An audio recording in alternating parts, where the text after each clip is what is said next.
সামনে একটা ছেলে নামাজ পড়ে না, চোখের সামনে মেয়েগুলো বেপর্দা চলতেছে। আহা, বয়স্ক মানুষ তো এতটুকু বলতে পারে যে আমাদের কোনো করণীয় আছে কিনা। 10 জন মুরব্বীতে কমপক্ষে দূর কইতে তো পারে, কমপক্ষে ও আমগো কিছু করার আছে না, আমরা কিছু করতে পারি কিনা, কারো কোনো মাথা ব্যথা। এমনি জাতি টিকবে না, মনে রাখেন। আমি এই জন্যই বললাম, আমি পরিষ্কার বললাম, সুখ এখনো অনেক দূরে, আব্বা শান্তি স্বস্তি নিরাপত্তা অনেক দূরে। বাপ আল্লাহ তাআলা ওয়াদা দিছে, বান্দা তুমি আমার ঈমান আমল বুঝায় না দিলে আমি ঈমানদারের শান্তি দেব না। আমরা মুসলমান, একটা গুরুত্বপূর্ণ কথা মনে রাখবেন, আমাদের চাইতে দুনিয়াতে কাফের বেঈমান হইতে পারে আমাদের চাইতে বেশি সুখে ভোগ করছে, কারণ ও কাফের, ওরে আল্লাহ সিদ্ধান্তই দিছে আমি বেঈমানকে দুনিয়া দেব অল্প কতক্ষণ। এই যে দেখেন, এই বেয়াদব দেখেন, এই দেখছেন ভাইয়া, তুমি চলে যাও আব্বা, রাত অনেক হয়েছে আব্বা, যাই ঘুমাও, অথবা বাইরে কতক্ষণ মোবাইল টিপো, তোমার কষ্ট হইতেছে বাবা, এটা তো একটা শরীর, তো কতক্ষণ মোবাইল না টিপা থাকবে, তোমার তো একটা জান, বুঝো না? এরা তো বেশি দিন মেয়াদ থাকবে না, মোবাইলের এমবির মেয়াদ থাকবে না, তুমি চাইয়া লাও, যাও বাবা উঠো। তুমি আমার চেনো না হয়তো, আমি শুরুতেই বলছি না আমি সাংঘাতিক মানুষ, আমি কসম করে বলি, আমি দিল থেকে এটা বিশ্বাস করি যে আমি একজনকে বললেও আমার কোনো অসুবিধা নেই, আমি একজনকে বললেও আল্লাহর কথা, একজনকে বললেও নেকি হয় কিনা, তো আমার নেকি দরকার। আমি তো বললাম আমি ভোটে দাঁড়াইছি না, তো তা আমি এত সমর্থন দিয়ে করব কি? আমার ব্যাপক জনসমর্থন দরকার নাই, তো আমি তো ইলেকশনের প্রার্থী না। আমি সেই আনিসুর রহমান যে 4 জন শ্রোতার সামনে 2.5 ঘন্টা 3 ঘন্টা বয়ান করছে, 4 জন 10 জন, কোনো অসুবিধা নাই, এটা তো বড় বিষয় না রে ভাই। কোনোভাবেই তোমরা, আমি এটাই বলতে চাই, কোনোভাবেই তোমাদের দিলে কাজ করছে না, বিবেকে কাজ করছে না। এত কম বয়সে এত সাহসী হওয়া আল্লাহর নাফরমানির উপরে, মাত্র 16 বছর, অথচ 1 ওয়াক্ত নামাজ পড়ো না মুসলমান, অথচ পরিচয় দাঁড়িয়ে এত বড় গাদ্দার কেমনে হইলা, আমার রীতিমতো অবাক লাগে। মাত্র 18 বছরে সে সারা রাত সারাদিন মোবাইলে নারী ছবি দেখে, এত বড় হিম্মত, এই মানুষরূপী জানোয়ার, এত বড় জানোয়ার কেমনে হইল আমি এটা বুঝি। এ তো পশু, তো উলঙ্গ নারী যে দেখে, জিনা ব্যভিচারের দৃশ্য দেখে, যে হারাম ছবি দেখে, এ তো মানুষরূপী জানোয়ার, তার ভিতরে তো মূলত কোনো ইনসানিয়াত নাই। কারণ কোন মানুষ যদি নবীজি এই কথা বলছে সাহাবীকে, এক যুবক সাহাবীকে বলছে, হে যুবক তুমি একবার ভাবো, আমি তোমাকে 5টা বিষয় জিজ্ঞাসা করি। যুবক জিনা করতে চাইছে, আল্লাহর নবী বলছে, তুমি কি চাও তোমার মায়ের সাথে এমনটা কেউ করুক, তোমার মেয়ের সাথে, তোমার বোনের সাথে, তোমার খালার সাথে, তোমার ফুফির সাথে? আল্লাহর কসম, সাহাবীর এই যুবক সাহাবী 5 বার চিৎকার দিয়া বলছে, লা লা ইয়া রাসূলুল্লাহ, আমি বাইচা থাকতে, রক্ত থাকতে আমি আমার মার সাথে কেউ বেবিচার করুক, বোনের সাথে, মেয়ের সাথে, আমার ফুফির সাথে, আমার খালার সাথে, আমি এটা চাই না, আমি চাই না। আল্লাহর নবী সাল্লাল্লাহু আলাইহি সাল্লাম বললেন, তাহলে তুমি যার সাথে অসভ্যতা করতে চাচ্ছ সে তো কারো মা, কারো বোন, কারো ফুফি, কারো খালা, কারো মেয়ে। তুমি একটা যুবক যদি মানুষের বাচ্চা হও, রক্তে যদি মানুষের রক্তে থাকে, তুমি বলো বাবা, মোবাইলে যে নারী দেখো, হ্যাঁ অশ্লীল ছবি দেখো, তোমার মাকে এমন কেউ দেখুক? কথা বলে না। তোমার মাকে বিবস্ত্র দেখুক কেউ, তোমার বোনকে কেউ উলঙ্গ দেখুক, তুমি মেনে নিবা? মানুষের রক্ত থাকলে মেনে নিবা তুমি এটা? তো তাহলে সে কি কারো মা না? সে কি কারো বোন না? তুমি যাকে দেখছো,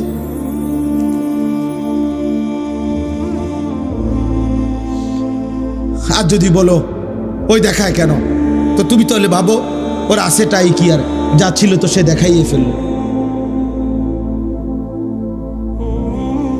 এই জন্য কোন সুস্থ রুচি সম্পন্ন মানুষ কোন পচা দুর্গন্ধযুক্ত, যেটার থেকে গন্ধ ছুটছে এমন খাবার মুখে দেয় না। ঠিক কোন সুস্থ বিবেকবান, খোদার কসম ইমানদার কোন যুবক বেহায়া বেপর্দা যেটার থেকে দুর্গন্ধ ছুটছে এরকম দুর্গন্ধ কোন কন্যা নারী বেহায়া নারীর সাথে সামান্যতম ভালোবাসার কোন সম্পর্ক, হারাম কোন সম্পর্ক কল্পনাও করতে পারে না। বেপর্দা বেহায়া নারীর সাথে যে সম্পর্ক করতে চায় মেয়ের সাথে, মনে করতে হবে বেটা তার রুচিতে সমস্যা, তোর নাকে সর্দি, তোর নাকে দুর্গন্ধ লাগে না, দুর্গন্ধ লাগে না। এই জন্য আব্বা আমি বলতে চাইলাম এতটুকুই কথা। আমার মূল বক্তব্য, আমরা আমাদের মহান আল্লাহ আমাদের সৃষ্টিকর্তা, আমরা এখানে যারা বসছি আমরা মুসলমান, ঘুরে ফিরে সকালে কিংবা দুপুরে, রাতে কিংবা দিনে, শিশু কিংবা যুবক বৃদ্ধ, আমরা শেষ পরিচয় আমাদের, আমরা মুসলিম। আমরা চাইলেই এই পরিচয় আমরা সরায়ে দিতে পারবো না। অতএব মুসলিম হিসাবে আল্লাহ আমাদের কাছে চান আমরা যেন আল্লাহর গোলামি করি, আল্লাহকে ভয় করি, একটা একটা গুনাহ যেন ছেড়ে দেই, আল্লাহ তাআলার আদেশ যেন পালন, এটাই আল্লাহ আমাদের কাছে চায়। আর এরই নাম তাকওয়া। তাকওয়া তাকওয়া আল্লাহ বলে, বান্দা তুমি যেহেতু মুমিন, তুমি যেহেতু মুসলমান, আমি তোমার কাছে চাই ইত্তাকুল্লাহ ইত্তাকুল্লাহ ইত্তাকুল্লাহ, আল্লাহকে ভয় করো, আল্লাহকে ভয় করো, আল্লাহকে ভয় করো। আল্লাহ যেন আমার ডাক দিয়ে বলে, আনিস কেউ আমারে না মানুক, তুমি না মুমিন, তুমি না বললা মুসলমান, তো তুমি আমারে মানো। কেউ আমারে সেজদা না দো, তো তুমি না বলছো তুমি মুসলমান, তুমি না বললা তুমি লা ইলাহা ইল্লাল্লাহ মানো, তুমি না বললা তুমি মুহাম্মাদুর রাসূলুল্লাহ মানো, তো তুমি সেজদা দাও।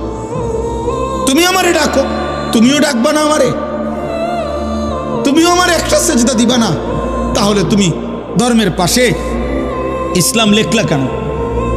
তোমার জন্ম নিবন্ধনে ধর্মের পাশে ইসলাম লেখলা কেন? তোমার পাসপোর্টে তোমার ধর্মের পরিচয় ইসলাম লেখলা কেন? তোমার জন্ম নিবন্ধন সনদে ধর্মের পরিচয় ইসলাম লেখলা কেন? এই জন্য কোরআনুল কারীমের মধ্যে আছে কিয়ামতের দিন আল্লাহ তাআলা ফেরেশতাদেরকে বলবে, প্রত্যেকটা পাপীকে দুইজন লোক সহ একসাথ করো। এক, পাপীকে; দুই, পাপীর সঙ্গীকে; তিন, পাপ কাজে সে নির্ভর করেছে যার উপরে তাকে। এই তিন নাফরমানকে একসাথ করে দাঁড় করাও জাহান্নামের দিকে বরাবর করে। আমি আল্লাহ ওয়াকিফুহুম ইন্নাহুম মাসউলুন, একটা একটা করে আমি আল্লাহ জিজ্ঞেস করব, বান্দা কেন আমার নাফরমানি করেছো? হ্যাঁ, আপনি এই জন্য ভাবেন। আমি এখনই দোয়া করব, এই রাত গভীরে আব্বা, নওজোয়ান বয়স্ক বাবা, একবার হইল বিবেক দিয়া সারা দিন শেষে রাত্রে ঘুমাইবার আগে প্রত্যেকটা কিশোর যুবক বাবা, আমি আপনার 1 মিনিটের জন্য 30 সেকেন্ডের জন্য হলো চোখ বন্ধ করে একবার ভাইবেন, আজ যা করছেন তা আমি মুসলমান হিসাবে ঠিক হলো?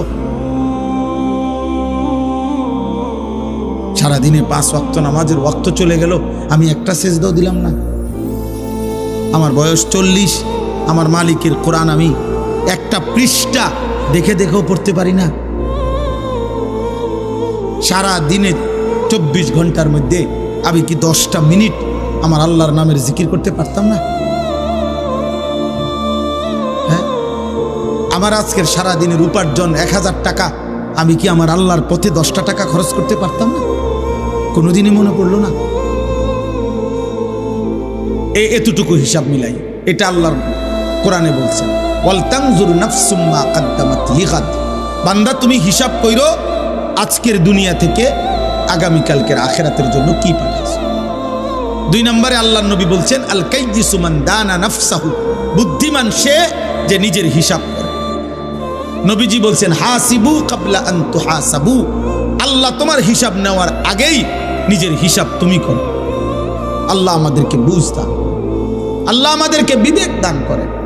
তাহলে আল্লাহ তাআলা আমাদের কাছে তাকওয়া চায়, গুনাহমুক্ত জীবন চায়, আল্লাহর আনুগত্যপূর্ণ জীবন চায়।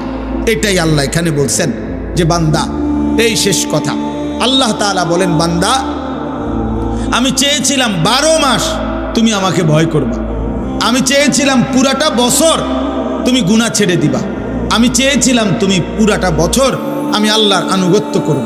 আচ্ছা যাও, ঠিক আছে, 11 মাসে ঘাটতি হয়েছে, কমতি হয়েছে, ভুল হয়ে গেছে, আচ্ছা ঠিক আছে বান্দা যাও, আমি আল্লাহ আবারও তোমার একটা নতুন সুযোগ দিতে চাই। মাত্র একটা মাস, 11 মাস পরে আমি আবার আনলাম এই একটি মাস, আইয়ামাম মাদুদাত, গুনা গুনা কয়েকটা দিন, গুনা দিন মানে হইল 30 দিন অথবা 29 দিন। আল্লাহ যেন আশ্বাস দিয়া, নিশ্চয়তা দিয়া বলতেছে, বান্দা 31 দিন হবে না বললাম, 32 দিনও যাইতো না, হয় 30 নয়তো 29, এই দুইটার মধ্যেই থাকবে। 29 বা 30 দিনের মাত্র গোনা হিসাব করা একটা মাস, মাহে রমজান। আমি আবারও 11 মাস পর পর তোমার সামনে আনলা তোমার কাছে আমি আল্লাহ পেশ করলাম। এই একটি মাসে তুমি আমি আল্লাহর হুকুমটা পারো, গুনাহ ছাড়ো এবং আমার আনুগত্য ঠিকঠাক মতো করো। আমি আল্লাহ ওয়াদা দিলাম, লাআল্লাকুম তাত্তাকুন, 30 দিনেই তোমারে মুত্তাকি বানায় দেব। 30 দিনের মাথায় চাঁদ উঠাইয়া ঈদের দিন জান্নাতে পৌঁছে দেব। তুমি কদর করো। একটা কথা মনে রাখবেন, তাফসীরের মধ্যে আছে আল্লাহ তাআলা মূলত বান্দাকে মাফ করতে চায়। আল্লাহ তাআলা মূলত বান্দাকে জান্নাত দিতে চায়। এই জন্য আল্লাহ তাআলা বাহানা তালাশ করে, কোনো না কোনোভাবে আমার বান্দারে মাফ করে দেওয়া যায় কি, কোনো না কোনোভাবে জান্নাত দেওয়া যায়। একটা মানুষ বুঝে আমি উনারে কথার দ্বারা ফেসাইতেছে, মনে করেন উনি আমারে বলেন, আমার ভিতরে যেন আমি উনার কথাটা শুনতাম না, এই জন্য কথা ঘুরাইতেছে। কথার কথা এমন হয়, মানুষ বুঝে ভাই আমি বুঝছি, আসল কথা হইলে আপনি আমার দিতেন না, এর লেগে হুদয় ঘুরাইতেন আছে। বুঝেন নাই কথাটা? ইচ্ছা করে কি হে বুঝতে চাচ্ছেন। তো আল্লাহ তাআলার বিষয়টা এমন না যে আল্লাহ যেন চাচ্ছে যে না আমি তোরে মূলত জাহান্নাম দেব, না না, কসম আল্লাহ বলছে বান্দা আমি মূলত চাই জান্নাত দিতে, আমি মূলত চাই মাফ করে দিতে। হযরত ইউনুস আলাইহিস সালাম তাফসীরে আছে, ইউনুস নবী আল্লাহকে বলছিল, আল্লাহ আমার জাতি বড় অবাধ্য, আমি আর বলতাম না, আপনি ধ্বংস করে দেন। তখন তাফসীর আছে ইউনুস আলাইহিস সালামকে আল্লাহ বলছিলেন, ওই যে এখানে একটা লোক মাটির পাত্র বানাইছে অনেকগুলো, তুমি একটু তার কাছে যাও তো। কুমার আর কি, কুমার। ইউনুস আলাইহিস সালাম ওই লোকটার কাছে গেছেন। তা আল্লাহ বলছেন, ইউনুস ওই বেটারে শুধু একটা কথা বলো, যে সে যে এই মাটি দিয়ে মাটির পাতিল বানাইছে, এরকম তার হাতের বানানো একটি মাটির পাতিল ভেঙে ফেলতে বলো, তারে ভাঙ্গে লাইতে। ইউনুস আলাইহিস সালাম বলছে, হে ভাই, আপনি আপনার বানানো এই মাটির পাতিল থেকে একটি পাতিল ভেঙে ফেলেন। তখন ওই কুমার সে বলছে, এই মিয়া, আমার নিজের হাতের বানানো মাটির পাতিল আমি ভাঙবো কেন? বোকা নাকি আমি? কেন ভাঙবো? এত যত্ন করে আমি বানাইছি। আল্লাহর কসম, ইউনুস আলাইহিস সালামকে আল্লাহ তাআলা তখন ডাক দিয়ে বললেন, ইউনুস, মাটির পাতিল যে বানায়, এমন এক মানুষ যদি এক সাধারণ মাটির পাতিল নিজের হাতে বানানো ভাঙতে না চায়, আমি যারে মায়ের পেটে 9 মাস রেখে নিজের হাতে সাজাইছিলাম, আমার দেওয়া চোখ নাক কান দিয়ে আমি বানাইছি যারে, আমার সেই বান্দাকে আমি কেমনে জাহান্নাম দিই? আমি ধ্বংস করে দেব কেন? ও যদি তার মাটির পাতিল ভাঙতে না চায়, আমি আমার এমন যত্নে গড়া বান্দাকে জাহান্নাম দেব কেন? ধ্বংস করে দেব কেন? আমি অপেক্ষায় থাকি মাফ করতে। আমার বান্দা কোনো দিন যদি 1 ফোঁটা রাত গভীরে চোখের পানি ফেলে, আমি ওরে মাফ করে দেব। যদি বলে বান্দা আল্লাহ গুনাহ অনেক বেশি, আল্লাহ বলবে সমুদ্রের ফেনার চাইতেও বেশি। বান্দা বলবে না। আল্লাহ বলবে আসমান পরিমাণ উচ্চতার চাইতেও বেশি। বান্দা বলবে না। তো আল্লাহ বলবেন, বান্দা আমি তো আসমান ছোঁয়া পর্যন্ত গুনাহ মাফ করতে রাজি, আমি তো সমুদ্রের ফেনার চাইতেও বেশি গুনাহ মাফ করতে রাজি। এত সুযোগের পরেও যে বান্দা আল্লাহকে ডাকে না, সেজদা করে না, গুনাহ মাফ চায়, ঠিক আছে বদনসিব, তুমি তোমার জীবন চাও। কে কার জন্য আটকাইবে? আমরা কারোর জন্য কেউ আটকায় না। আমি আবারও বলছি, শেষ কথা, কিশোর যুবক মনে রাখো, স্বার্থপর এই দুনিয়া এত যান্ত্রিক, দুনিয়া এখন এত কঠিন বাস্তবতা যে আপনজনরাও ব্যস্ত, যার কারণে তুমি যদি নিজে নিজে নষ্ট হইয়া চরিত্রহীন হইয়া যাও, পচ্চা গইল্লা গন্ধ ছোটে, তোমারে কেউ টাইনা ধরবে, কেউ ফিরাইব, এই টাইম কারো হাতে না। আমার এই কথা এক ছেলে হলো, বাস্তবতা বড় কঠিন এখন। কারণ মানুষের এখন উপার্জন দরকার বেশি। 10 টাকার পণ্য 1000 টাকা। মানুষ, আমরা আগে পুরা বাড়ি, মনে করেন আমাকে মুরব্বীরাও বলবেন, আমরাও তো ছোটবেলায় দেখছি, পুরা বাড়ি বাপ চাচা জেডা প্রত্যেকের ঘরের মানুষ যদি মিলে 30 জনও হয়, 40 জনও হয়, তো পুকুরের কোন এক বাথরুম নাকি ওইখানে তো পুরা বাড়িওয়ালারা গেছে না? তাহলে আগে তো এইভাবে জরুরত ছাড়ছে, কিন্তু এখন 6টা রুম 6টা বাথরুম। কথা বলে না? 4টা রুম 4টা কি বাথরুম, প্রত্যেক রুম অ্যাটাচড বাথরুম। তাহলে এই ব্যক্তির খরচ বাইরে গেল কি? খরচ বেড়ে গেল না? তার বিল্ডিংটার খরচ বাইরে গেল না? এখন সব কিছুতে মানুষের এখন সম্পদ দরকার বেশি, টাকা, উপভোগ। মুশরিকরা এই পাশ্চাত্য এত বেশি চাকচিক্য করে দুনিয়া আমাদের সামনে দিচ্ছে, প্রতিনিয়ত প্রযুক্তি, গতি, আরো রং ঢং, যার কারণে মানুষ বেহাল, আরো টাকা দরকার। তাহলে এখন কে কার সময় নিবে? এই জন্য বাবা আজকে 15 দিন না, আজকে 1 বছরও বাপে জানে না তার ছেলে যে 1 ওয়াক্ত নামাজ পড়ে। এবারও সময় নেই। এবার এক কথা, যা টাকা লাগে তোর মার কাছে রাখিয়া গেছি, টিহা নিস, পেটের বুক লাগলে ভাত খাইয়ে যাইস। এবার তোর মতো করে তুই বড় হ আব্বা, তুই মানুষ হ, নইলে জানোয়ার হ, নয় নারী দেখ, নয় ছবি দেখ, নয় জিনা কর, বেবিচার কর, মদ খা, নয়তো জুয়া খেল, অসৎ বন্ধুদের সাথে। তোর চুল তোর মতো, তোর চেহারা তোর মতো, কিসের আল্লাহ, কিসের খোদা, কিসের নবী, কিসের রাসূল, তোর মতো তুই যা। কারো হাতে সময় নেই, কারো হাতে সময় নেই। এই হলো মূল বিষয়।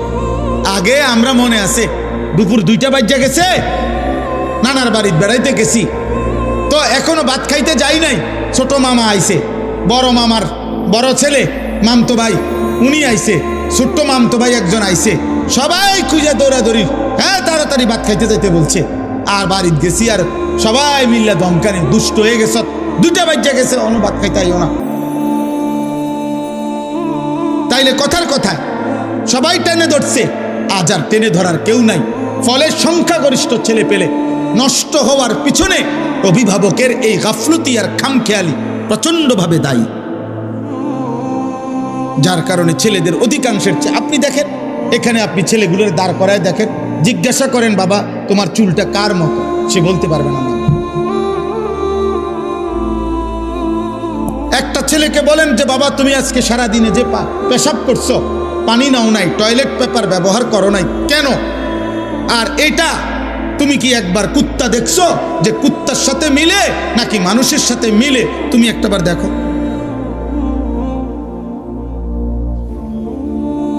তুমি কি কোনো জানোয়ার দেখো নাই কোনোদিন যে জানোয়ার পেশাব করার পরে কি করে? তুমি কি কোনো মুমিন দেখো নাই মুমিন পেশাব করার পরে কি করে?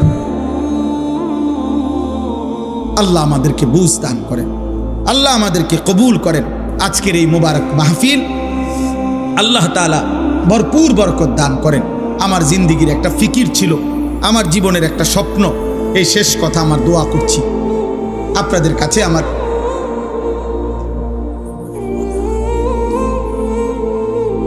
আমাদের প্রত্যেকেই, আমার একটা জিন্দিগির ইচ্ছা আকাঙ্ক্ষা, আমরা প্রত্যেকেই যেন আলহামদুলিল্লাহ এই কিশোর নওজোয়ান মুসলমানের সন্তান, এরা যেন আল্লাহমুখী হয়, আখিরাতমুখী হয়। আপনাদের রাত গভীরে অভিভাবকদেরকেও আমি বললাম, আপনারা যারা আসছেন কষ্ট করে, ছেলেরা যারা আয়োজন করেছেন, আল্লাহ আপনাদের সবাইকে ভালো রাখেন, কবুল করেন, বলেন আমিন, বলেন আমিন। কিশোর যুবক ভাই, তোমরা যারা 30 বছরের নিচে, তোমাদের কাছে আমার বিশেষ অনুরোধ, আল্লাহর ওয়াস্তে নামাজ পড়ো, ফজরের নামাজ পড়ো। এমন সুন্দর জীবন রাত, এমন সুস্থ সবল যৌবন আমার আব্বা নষ্ট করে দিও। হয়তো কেউ বলবে না, হয়তো কেউ ফেরাবে না, একদিন তুমি কোথাও না কোথাও থামতে হবে, একদিন তোমাকে স্টপেজ দিতে হবে। বাস যত দ্রুত গতিতেই চলে তার একটা অবশ্যই স্টপেজ আছে, বিমান যত দ্রুত গতিতেই চলুক তার একটা গন্তব্য আছে, একখানে না একখানে থামতে হবে। হয় ফুয়েল শেষ হয়ে যাবে, আর নাই তো খল কবজা দুর্বল হয়ে যাবে। থামতেই হবে বাপ, আজ না হোক কাল। সেই থামার পরে 40 বছর পরে, 60 বছর পরে, কিংবা কবরে যদি পিছন দিকে তাকায় দেখি নেকি বলতে কিছু নাই, গুনার কোনো শেষ নাই। কি হবে তখন আখির, কি হবে তখন কবর। এজন্য চলো নিয়ত করি আমরা ইনশাআল্লাহ নামাজ পড়ব। আল্লাহ সবাইকে তৌফিক দান। আলহামদুলিল্লাহি রাব্বিল আলামিন। আল্লাহুম্মা আনতাস সালাম ওয়া মিনকাস সালাম, তাবারাকতা ইয়া দাল জালালি ওয়াল ইকরাম, ইয়া আরহামার রাহিমিন, ইয়া আরহামার রাহিমিন, ইয়া আরহামার রাহিমিন।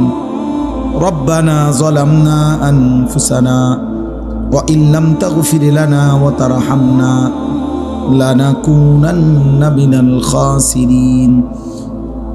রব্বানা আতিনা ফিদ দুনিয়া হাসানা ওয়া ফিল আখিরাতি হাসানা ওয়া কিনা আযাবান নার। রব্বিরহামহুমা কামা রব্বায়ানি সগীরা। রব্বানা হাব লানা মিন আজওয়াজিনা ওয়া যুররিয়াতিনা কুররাতা আ'য়ুন ওয়াজআলনা লিল মুত্তাকিনা ইমামা। মাওলায়ে করিম, রব্বে করিম, রাত অনেক গভীর মাওলা, অন্ধকার আর কুয়াশা, শীত ঠান্ডার মাঝে আল্লাহ আপনার শাহী দরবারে আপনার গোলাম হাত উঠাইলাম। চোখ বন্ধ করে পেছন দিকে তাকিয়ে দেখলাম পেছনের জিন্দেগি গুনায় গুনায় ভরা, পেছনের জিন্দেগি নাফরমানিতে ভরেই আছে মাওলা। কত রাত গেল, কত দিন গেল আপনাকে সেজদা দেই নাই। এই কপালে কতদিন হয় আপনাকে সেজদা দেই নাই। এই জবানে অনেক দিন হয়, অনেক ঘন্টা মিনিট গেছে আপনার নাম একবারও বলি না।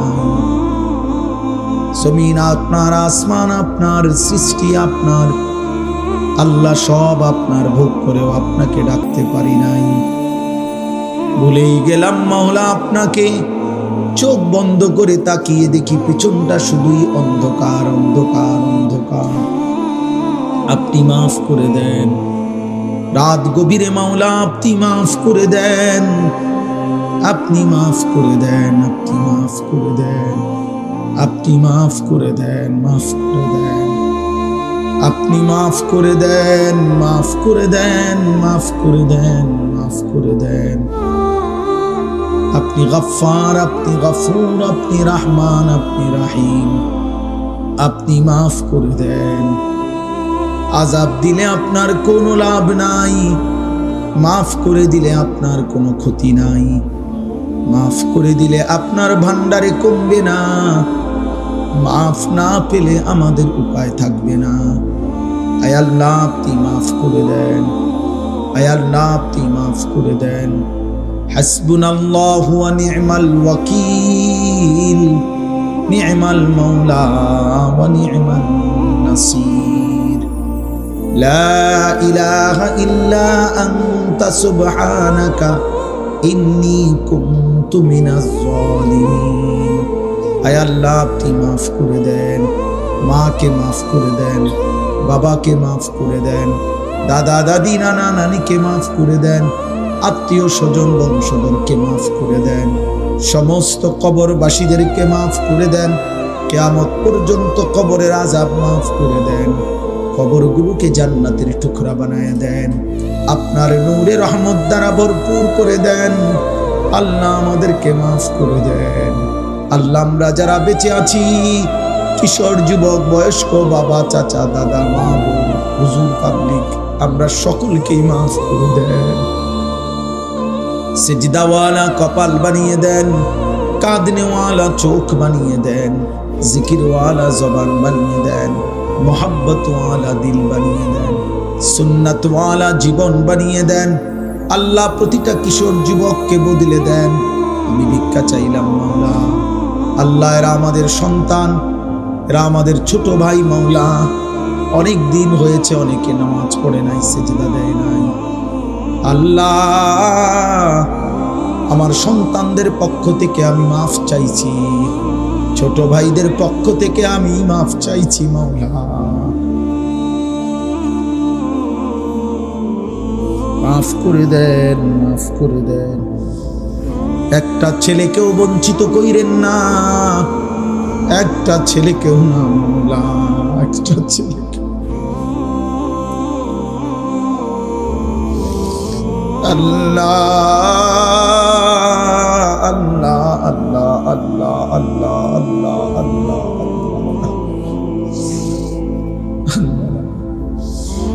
বাবা চাচা দাদাদেরকে আরো বেশি নেক আমলের তৌফিক দেন, মা বোনদেরকে পর্দা পুশিদা দান করেন, মা ফাতেমা রাবেয়া বসরিয়ার মতো বানিয়ে দেন, উলামায়ে কেরামকে হায়াতে তৈয়বা আফিয়া দান করেন। দূর দূরান্ত আশপাশ থেকে যে যেখান থেকে এসেছে আল্লাহ সবাইকে কবুল আর মঞ্জুর করেন। আল্লাহ আমার প্রিয় বন্ধু শাহেদ ঢাকা থেকে কষ্ট করে মাওলা এসেছে, আল্লাহ আপনি তাকেও মাফ করে দেন। আমার সাথে বন্ধুরা আমার এসেছে আল্লাহ, আল্লাহ আপনি ওনাদেরকেও মাফ করে দেন। আল্লাহ আজকের মাহফিল যেই যুবকরা সাজিয়েছে আল্লাহ আপনি প্রত্যেকটা যুবকের দুনিয়া আখিরাত সাজায়া দেন। আল্লাহ এদের খানদান বংশধরকে মাফ করে দেন, মাহফিল খানা কবুল করে নেন। যাদের ভালোবাসায় দান সহযোগিতা টাকা পয়সা বুদ্ধি পরামর্শেই মাহফিল হয়েছে আল্লাহ আপনি সকলকে কবুল আর মঞ্জুর করেন। প্রত্যেকের নেক মাকসাদ পূরণ করে দেন, অভাব দূর করে দেন, অসুস্থ বিমারি শিফা করে দেন।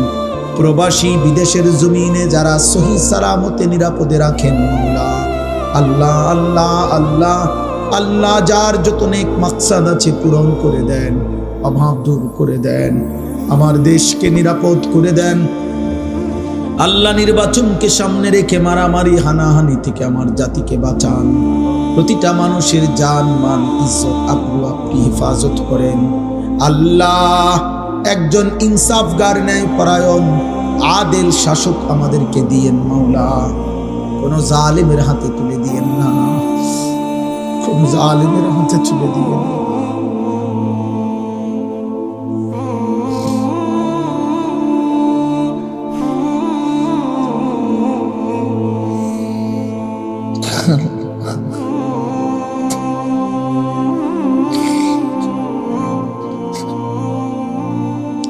জালেমের হাতে তুলে দিয়েন না রে মাওলা।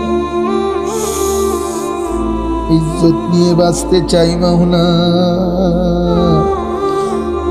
সিজদা দিয়ে আপনার গোলামি করে বাঁচতে চাই।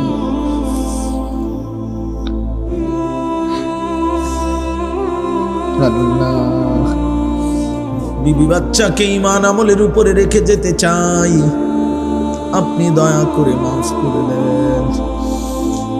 রব্বির হামহুমা কামা রব্বায়ানি সগীরা, রব্বির হামহুমা কামা রব্বায়ানি সগীরা। সুবহান রব্বিকা রব্বিল ইজ্জাতি আম্মা ইয়াসিফুন ওয়া সালামুন আলাল মুরসালিন ওয়ালহামদুলিল্লাহি রাব্বিল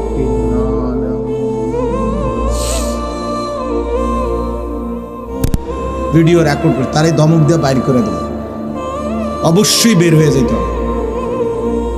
এই জন্য আবারও নিষেধ করলাম, মোবাইল হাতে ধরে ভিডিও রেকর্ড করা যাবে না। নিজের থেকে চলে গেলে আরো ভালো। আমার সাথে অভিমান করে যদি কেউ চলে যান আলহামদুলিল্লাহ, আপনি যেতে পারেন। একজনও আর কোনোভাবে এটা করা যাবে না। মোবাইল হাতে ধরে রাখলে দিল জমে না,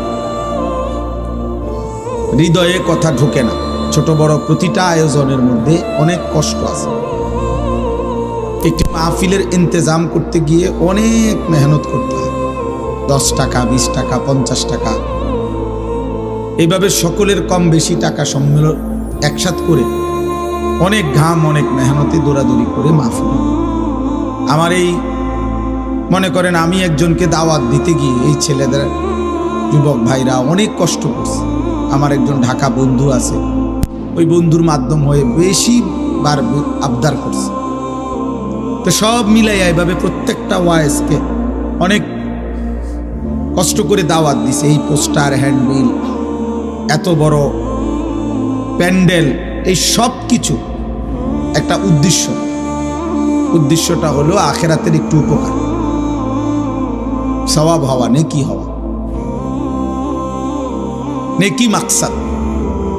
আমি এই জন্য অনুরোধ করছি প্রত্যেকে, আর একজনও বাপ নওজোয়ান ভাই তোমাদের কাছে বিনীত অনুরোধ, মোবাইল টিপো না এখানে বসে বসে। প্রিয় ভাই, কষ্ট লাগলে, ক্লান্তি লাগলে, বিরক্ত লাগলে চলে গেলে ভালো, চলে গেলে ভালো। আমি অনুমতি দিলাম। আমি দিল থেকে বিশ্বাস করি, ইয়াকিন করি এটা যে আল্লাহর কথা একজনকে বললেও নেকি হয়, একজনকেও বললেও কি হয়? সওয়াব হয়। তো আমার সওয়াব দরকার, আমার নেকি দরকার।